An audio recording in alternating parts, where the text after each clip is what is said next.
Alors, hier, j'ai encore engagé la discussion un petit peu. Le mercredi soir, on fait quelques petits essais comme ça, en préparation du samedi soir, au McDonald's, au rez-de-chaussée du McDonald's de la rue du Regard, pardon, l'hôtel de ville, près de l'hôtel de ville. Et j'ai lancé un débat qui paraît une question basique en philosophie, mais qui est fondamentale. C'est la dialectique de l'être et de l'avoir. Bon. Alors, je dis ça comme ça complète les vidéos que nous avons faites, qui sont des vidéos assez courtes, le mercredi soir.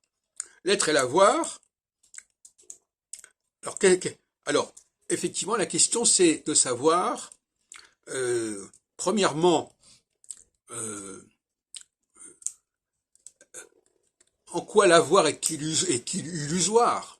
L'avoir renvoie au passé, c'est ce qu'on a, mais la question, comme d'ailleurs en français, il y a l'expression has-been, c'est-à-dire ce qu'on a fait, c'est bien, mais ce qui nous intéresse, c'est ce que vous êtes maintenant. Quelle est votre potentialité actuelle?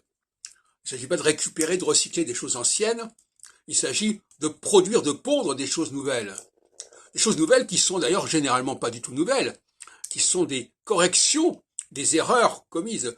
C'est prise de conscience des erreurs. La nouveauté pour moi, c'est pas le fait d'inventer des choses complètement nouvelles. Quand je vous parle tout à l'heure de la réforme de l'hébreu, il ne s'agit pas de changer l'hébreu, il s'agit de le réformer. Le réformer, c'est de lui redonner sa forme initiale, sa forme originelle. Alors certains ont un doute considèrent qu'il n'y a pas de forme originelle, donc le problème ne se pose pas. Il faut donc aller de l'avant, c'est la fuite en avant. Bon, très bien. Alors l'être et l'avoir, ça veut dire que on ne peut pas simplement s'emparer de ce que l'autre a.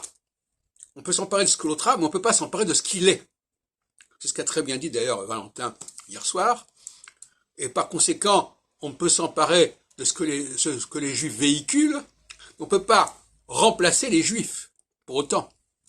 Parce qu'il y a un être juif, il n'y a pas simplement un avoir juif. Si on considère que la Bible est l'avoir des juifs, bon, très bien.